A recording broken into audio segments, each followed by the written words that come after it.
Sadly, it is another chapter about a crime mystery. Let's find out how this husband got caught in this story. In the peaceful city of Nonthaburi, located near Thailand's capital, there was a woman named Chonlada Muthuwong, affectionately known as Noon by those who knew her. Nonthaburi was a bustling city with vibrant markets, serene temples, and a reputation for the warmth and hospitality of its people.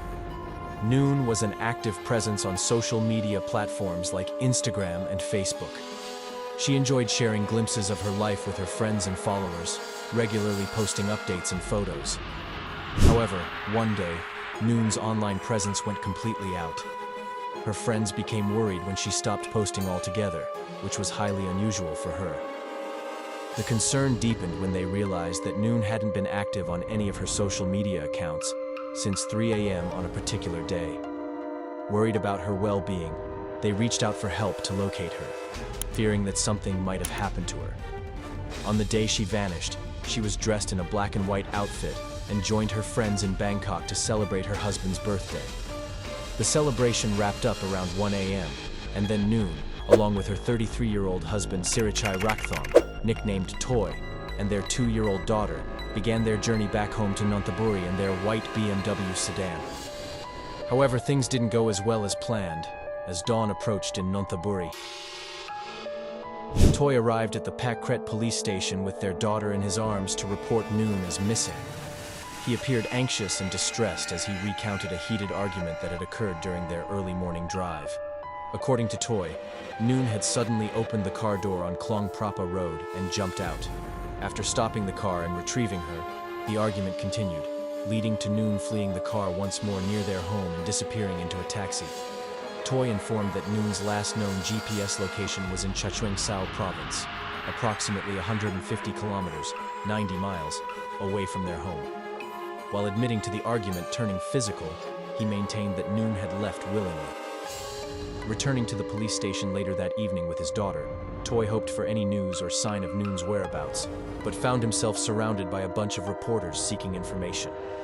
In an open conversation with the media, Toy expressed his desperate efforts to contact Noon, pointing out the importance of her role as a mother to their 2-year-old daughter. He pleaded for her return, stressing the child's need for her mother and reminding Noon of her parental responsibilities.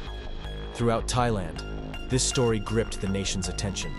Despite the sympathy many felt for Toy, doubts lingered about his story soon after Noon's mother, Pen, questioned Toy's apparent lack of urgency in searching for Noon, and was suspicious of his suggestion that Noon might not return. She also revealed Toy's history of violence toward Noon, including instances of assault, choking, and putting his foot on her face. This history shattered Pen's trust in Toy, leading her to take action to protect her granddaughter by removing her from Toy's custody with the help of the police. Pen's revelations showed a different side of Toy compared to the happy image he portrayed on social media. After Noon went missing, her burned body was found in a deserted rubber plantation, aligning with her last known location. Police found her belongings at the scene, and DNA confirmed the remains were hers. This turned suspicion toward Noon's husband, Toy, especially as CCTV footage revealed him brutally assaulting her before her death. During interrogation, Toy confessed to the murder and revealed disturbing details of the events leading up to it. Additional footage showed him transporting her body before reporting her missing. He claimed the assault was triggered by jealousy and financial stress, showing no genuine remorse. Noon's injuries indicated severe violence, and her family and friends demanded justice. Despite knowing about Toy's past violence, Noon struggled to leave him, a common challenge for domestic violence victims. Her story highlighted the need for more support and awareness to help survivors break free from abuse. Toy awaits trial in prison, while Noon's loved ones suffer with their grief and anger.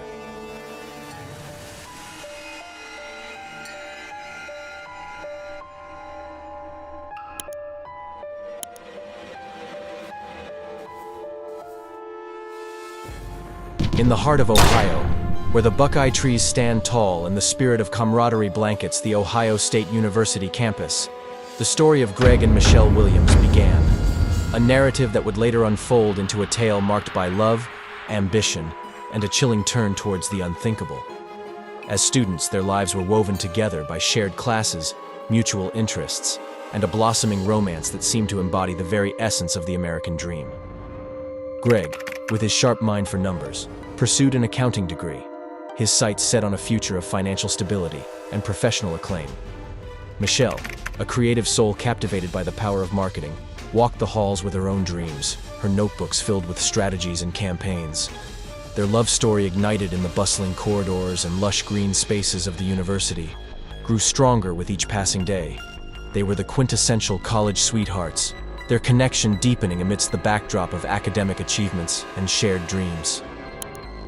By the time Michelle donned her cap and gown, their future together was not just a possibility. It was a plan set in motion, sealed with the promise of marriage in 1992. This union, celebrated by friends and family, marked the beginning of what many hoped would be a lifelong journey of happiness and mutual success. Greg and Michelle, now bound by vows and shared aspirations, stepped into the world as partners, ready to take on the challenges and adventures that lay ahead. Their story, which started with textbook chapters and campus dates, had blossomed into a partnership that many envied, a partnership that promised to withstand the tests of time and fate. Yet beneath the surface of this seemingly perfect union, a complex narrative was unfolding. A narrative that would, in time, reveal that not all is as it seems, and that the path to realizing the American dream can sometimes take a dark and unforeseen turn. This was the beginning of Greg and Michelle Williams' journey, a journey that would captivate and horrify as the depths of human emotion and the consequences of actions taken in the shadows came to light. After Greg Williams graduated from The Ohio State University, his resume was more than just a list of academic achievements. It was a testament to a journey marked by determination, ambition, and a profound sense of duty. From his early days as a competitive swimmer in high school, where he learned the value of discipline and the thrill of competition, to the pivotal moment he chose to serve his country in the U.S. Air Force, Greg's life was a series of deliberate choices that reflected his deep-seated desire to excel and contribute. His service in the Air Force was more than a commitment to his country. It was a period of growth, of understanding teamwork and leadership in ways only those who've served could truly comprehend. But Greg's ambitions extended beyond the military. With a clear vision for his future, he returned to Columbus, Ohio, determined to forge a path in the world of accounting. The Ohio State University, known for its rigorous academic environment, became the crucible in which Greg's professional dreams began to take shape. Balancing work and study, Greg displayed an unwavering commitment to his goals. His time at university wasn't just about earning a degree. It was a testament to his resilience, a period during which he honed his skills, knowledge, and work ethic. The challenges of managing a job while pursuing an accounting degree taught him the art of balance, time management, and the importance of hard work, lessons that would serve him well in his future career. Upon graduation, with his accounting degree in hand, Greg didn't just look for any job.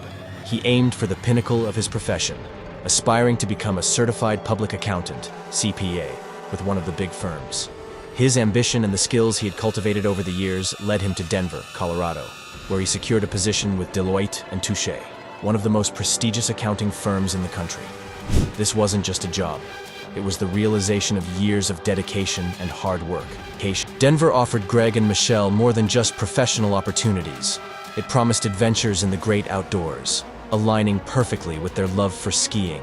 The mountains became their escape, a place where they could challenge themselves on the slopes and bask in the beauty of their surroundings. For Greg, becoming a senior assistant accountant at Deloitte & Touche was a significant milestone. But the joy of exploring the Colorado mountains with Michelle added a richness to his life that went beyond career success.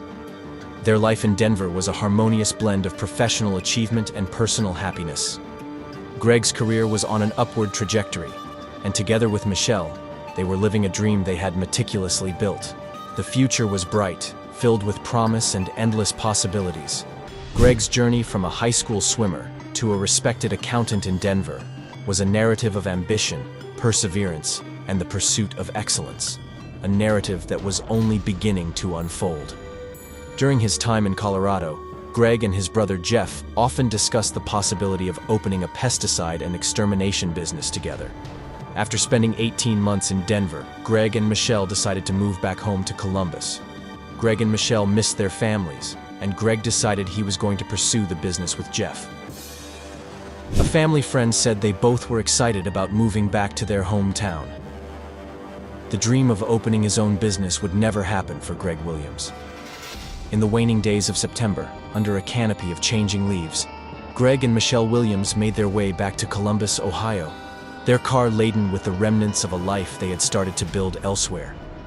They were returning to their roots, to the familiarity of home, and the embrace of family and friends.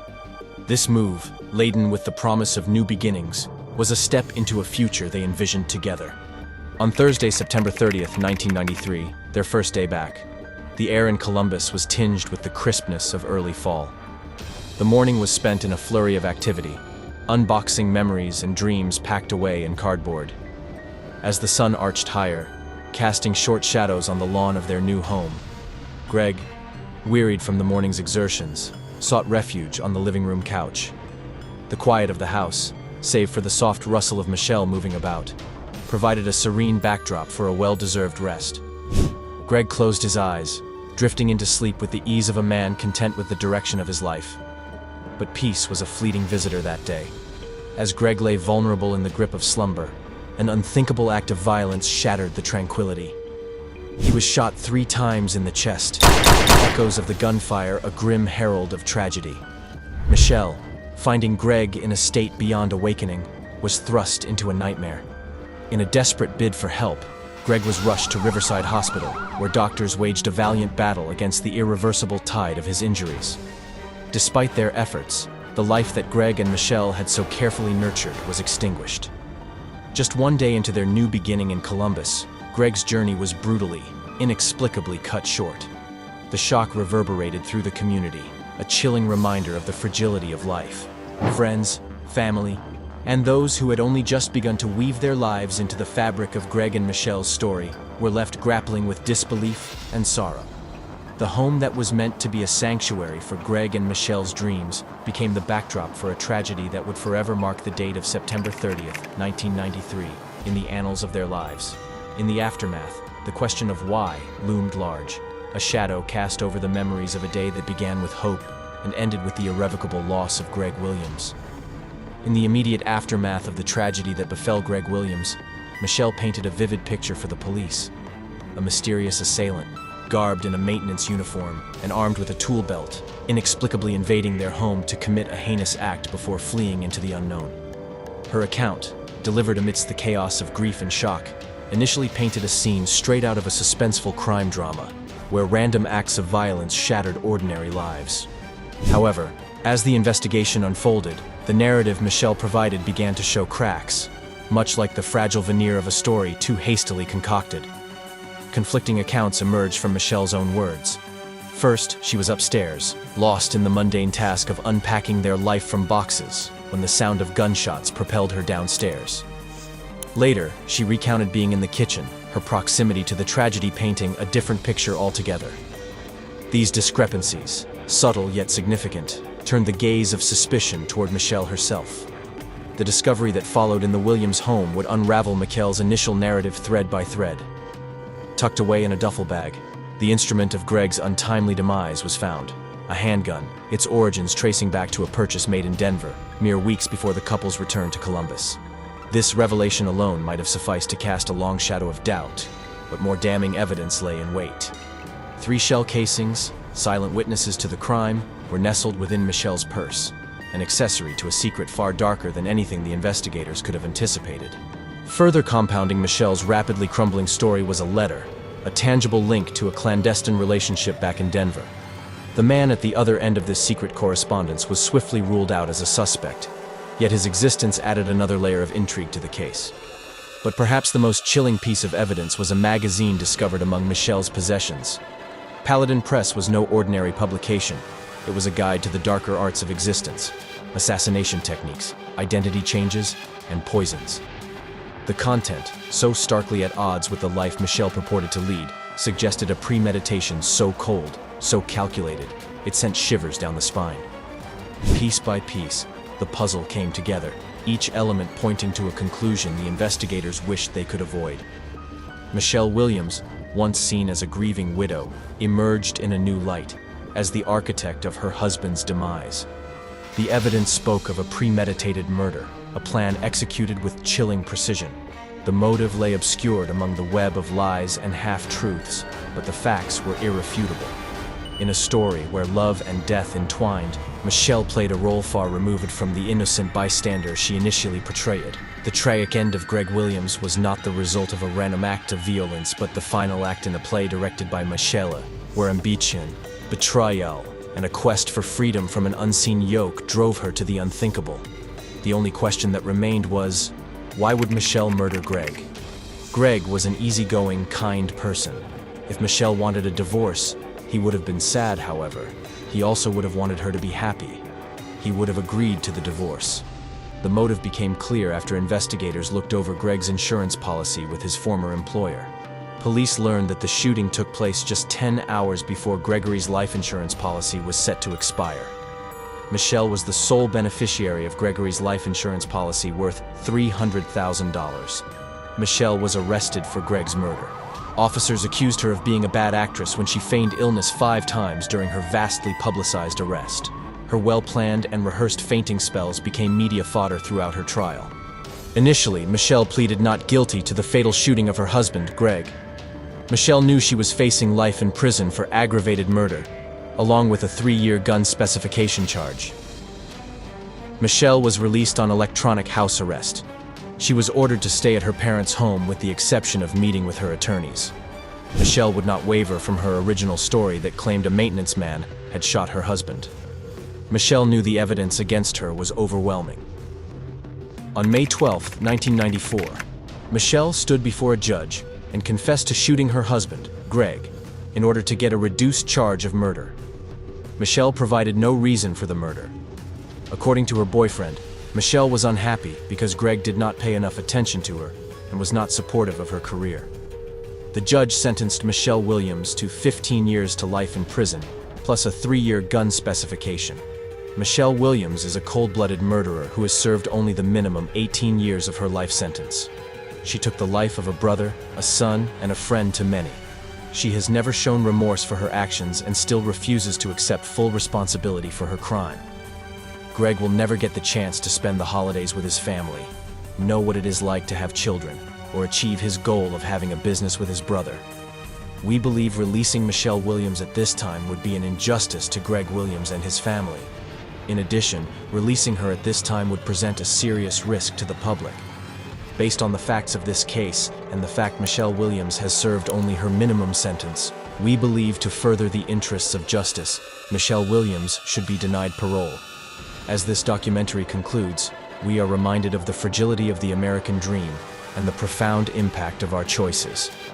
Greg Williams will never fulfill his dreams of business success or family holidays, but his story will continue to resonate, a sobering narrative of how quickly the life we build can be undone by the secrets we keep. In the end, justice for Greg was sought and served, not just as a measure of retribution, but as a solemn vow to uphold the value of every life taken too soon. Though Michelle Williams serves her time, the story of Greg and Michelle, a tale of love, ambition, and betrayal, remains a poignant reflection on the human condition and the search for truth in the shadow of tragedy.